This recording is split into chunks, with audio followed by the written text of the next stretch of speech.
So now is Nishant Kumar. He's financial markets technical analyst as NK Charts, and he joins us now. Nishant, hi, good to have you. And this is a loaded week. We've seen the Reserve Bank of Australia already raise interest rates by 25 basis points. The US Fed decision is awaited today, and then you have the ECB meeting on Thursday as well.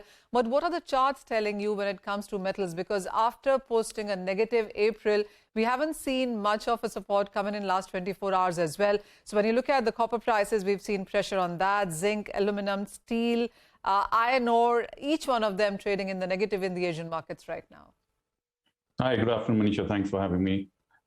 Yeah, important day today. We would have FOMC outcome later today. So while 25% basis points have been baked in, but it would be the commentary that would matter for going on from here. So the sell-off that we saw in the regional banks yesterday, I believe that that would put pressure on the Fed chair. So 25 is definitely baked in, but we would have to see what the commentary looks like, and I believe it might be a bit dovish from here on. And that said, the DXY chart or the dollar index continues to look weak to me. I was just checking it today morning as well.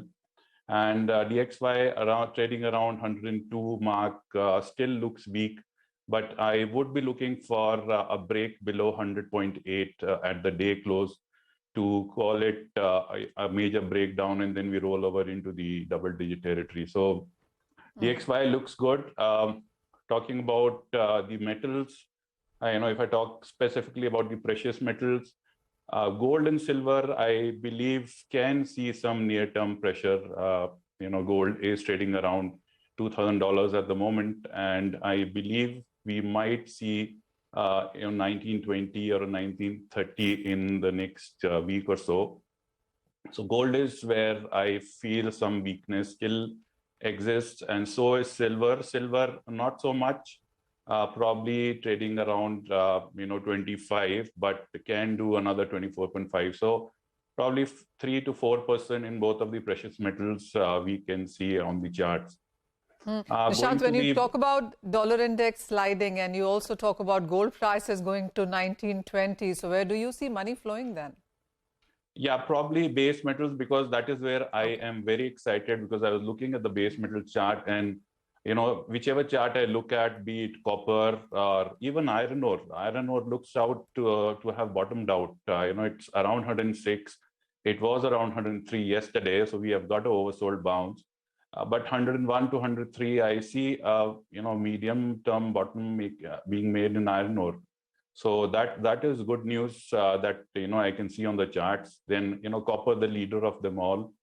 Copper seems to have bottomed out as well. So if you look in dollar terms, 3.82 was a double bottom formation, and on MCX, it's around 730, 735 mark where I see the bottom of the copper, at least for the medium term. So base metals are really looking good for the May series and onwards. And I would say the worst is behind us as far as the base metals are concerned. All right. You talked about copper and iron ore, but I would also want your view on steel, because this one has seen a very sharp decline. If you look at the last 1 month, amongst all metals, the steel prices, the underlying commodity that is, has seen a decline of nearly 14%. Same is the case with zinc, down by nearly 10%. Aluminum actually has fared better. I mean, it's not really gone anywhere. It's continued to trade within that range. Yeah, so Manisha, steel might remain under pressure for some more time, because I'm anticipating the prices in China still remain depressed, and there might be a policy decision coming up in June where the Chinese government might think of reducing the steel supply. So that is more on the fundamental side, but on the charts, it looks slightly weak, though the steel stocks that people would want to invest in India, they are now start looking up. Tata Steel posted pretty decent results yesterday. So yeah, steel stocks can do well from here, but steel, as the prices may stay depressed for some more time. But what I see on the charts, the worst might be behind us, and we might be just forming a bottom here. And as far as zinc is concerned, yes, another one that has kind of bottomed out on the MCX. It's trading around 232.